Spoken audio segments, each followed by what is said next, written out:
Z transform कितने तरह के होते हैं, तो जेड ट्रांसफॉर्म हमारा एक यूनिलेटरल टाइप था और एक बायलेटरल टाइप था, और उन्हीं दोनों के हमने एग्जांपल्स डिस्कस करे थे। और जेड ट्रांसफॉर्म जो होता है ये यूज होता है to convert time domain signal into a frequency domain signal.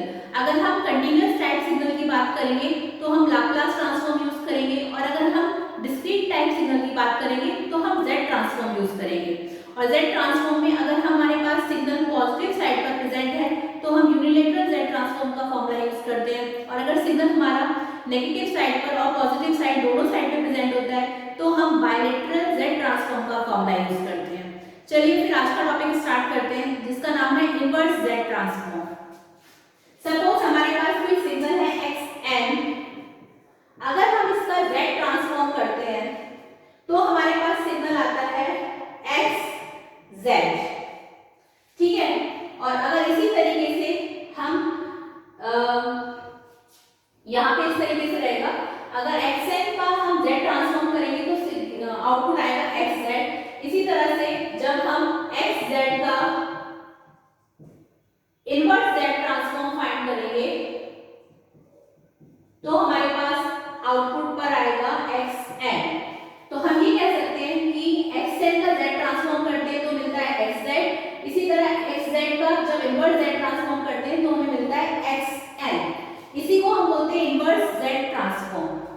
और अगर हम इसके फॉर्मूले की बात करें तो हम कह सकते हैं कि xn is equal to 1/2 pi j contour integration xz zn-1 dz। ये इक्वेशन नंबर 1 हमने इसका नाम लिया। xn is equal to 1/2 pi j contour integration xn z की पावर n-1 dz। ये हमारा इक्वेशन नंबर 1 है। अब हम इसमें ये देख लेते हैं कि यहाँ पर जो सिंबल, यहाँ पे सिंपली अगर हम इसे डिनोट करें तो कैसे डिनोट करेंगे, तो वी कैन से दैट इसको हम लिख सकते हैं z इनवर्स xz। यहाँ पे जो z है वो ऑपरेटर है, so we can say that operator represents inverse z। ये इनवर्स z जो है ये ऑपरेटर रिप्रेजेंटेशन है और ये सिंबॉलिकल रिप्रेजेंटेशन है इनवर्स z ट्रांसफॉर्म का, ठीक है। तो हम इसे इस तरह से लिख सकते हैं, इसे मैं रफ कर देती हूँ। इसको हम कह सकते हैं xn is equal to z inverse xz is equal to 1/2 pi j contour integration, ये भी कॉन्टूर इंटीग्रेशन है तो c लगा देते हैं यहाँ पर, यहाँ पे भी c है, xz zn-1 dz। This is the formula, okay? And we can also say that xn का जब हम z ट्रांसफॉर्म कर रहे हैं तो हमारे पास xz आ रहा है, इसी तरह से जब इनवर्स z ट्रांसफॉर्म कर रहे हैं तो xz का जब हम इनवर्स z ट्रांसफॉर्म कर रहे हैं तो हमारे पास xn आ रहा है। ये z ट्रांसफॉर्म है और ये इनवर्स z ट्रांसफॉर्म है, ठीक है। अब इसमें कुछ फॉर्मूले देख लेते हैं जो हम आगे न्यूमेरिकल में यूज करेंगे इनवर्स z ट्रांसफॉर्म के लिए, जो कि ज्योमेट्रिकल सीरीज फॉर्मूलाज है वो भी डिस्कस कर लेते हैं। बेसिक आपको ये फॉर्मूला याद रखना है जो xn का है, वो है 1/2 pi j contour integration xz zn-1 dz।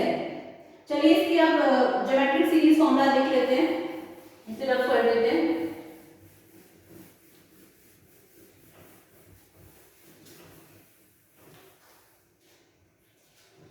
Formulas for numerical use।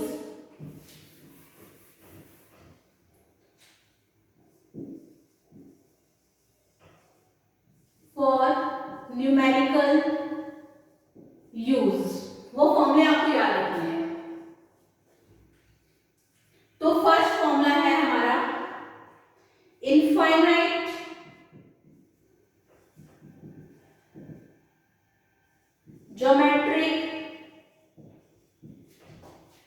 Geometrical series formula. पहला फॉर्मूला है हमारा इनफाइनाइट ज्योमेट्रिकल सीरीज फॉर्मूला, वो है हमारा इफ c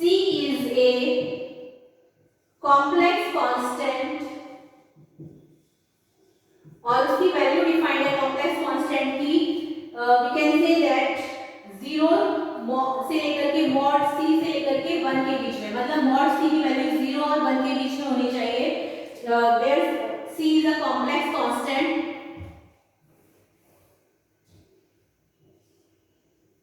तब फॉर्मूला आएगा हमारा summation n is equal to 0 से लेकर इंफिनिटी c की power n is equal to 1 upon 1 minus c।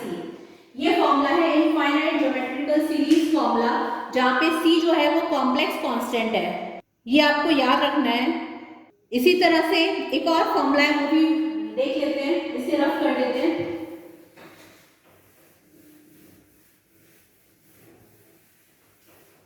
Next formula है फाइनाइट, अभी वाला इनफाइनाइट था, अब है finite geometrical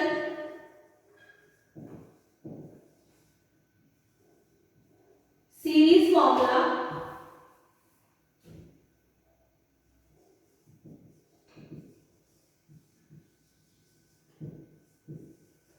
If C is a complex constant, जैसा कि हमने अभी देखा complex constant जिसकी वैल्यू है हमारी मॉड C जो है वो 0 और 1 के बीच में इसकी वैल्यू रहेगी। बस ये फॉर्मूला फाइनाइट के लिए है, तो यहाँ पर हम कह सकते हैं when C is not equal to 1, तब फॉर्मूला रहेगा n इज इक्वल टू 0 से लेकर के n माइनस 1, तब वैल्यू रहेगी Cn is equal to 1 minus c की power n upon 1 minus c is equal to c की power n minus 1 divided by c minus 1। ये फॉर्मूला है हमारा when c is not equal to 1, और इसे हम लिख सकते हैं n इज इक्वल टू 0 से लेकर के n c की power n is equal to c की power n plus 1 minus 1 divided by c minus 1।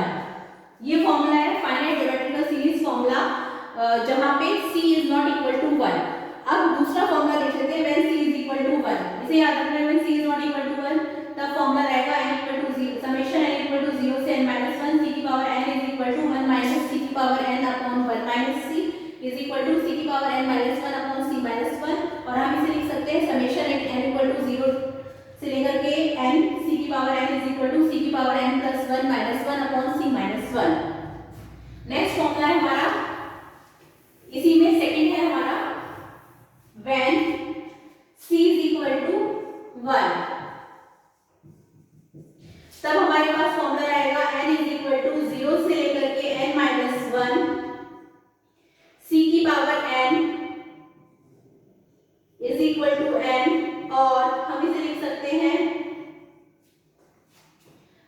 यहाँ पे summation n is equal to 0 से n तक c की power n is equal to n plus 1। ये है जब c की वैल्यू को हम 1 रख रहे हैं। तो ये फॉर्मूला आपको याद रखने हैं, और ये इनवर्स Z ट्रांसफॉर्म जब हम यूज करेंगे, उसके न्यूमेरिकल देखेंगे, तब हम इन फॉर्मूले का यूज करेंगे। तो ये रहा इनवर्स Z ट्रांसफॉर्म के बारे में। नेक्स्ट क्लास में हम लोग रीजन ऑफ कन्वर्जेंस को डिस्कस करेंगे। ये जो Z ट्रांसफॉर्म है, ये पूरी यूनिट ही इंपॉर्टेंट है, और इसका थ्योरेटिकल पार्ट इंपॉर्टेंट है, उसके साथ साथ न्यूमेरिकल का वेटेज इसमें ज्यादा हाई रहता है। चाहे वो कॉम्पिटिशन एग्जाम हो या स्टेट यूनिवर्सिटी एग्जाम हो, हमेशा इसमें न्यूमेरिकल का वेटेज ज्यादा रहता है। तो आप लोग इसके जितने भी न्यूमेरिकल मैं यहाँ कराऊंगी वो अच्छे से करेंगे, और अगर कोई भी डाउट है तो आप कमेंट सेक्शन में जाकर मुझे बता सकते हैं, और इसके हैंड रिटन नोट्स आप डिस्क्रिप्शन बॉक्स में से डाउनलोड कर सकते हैं।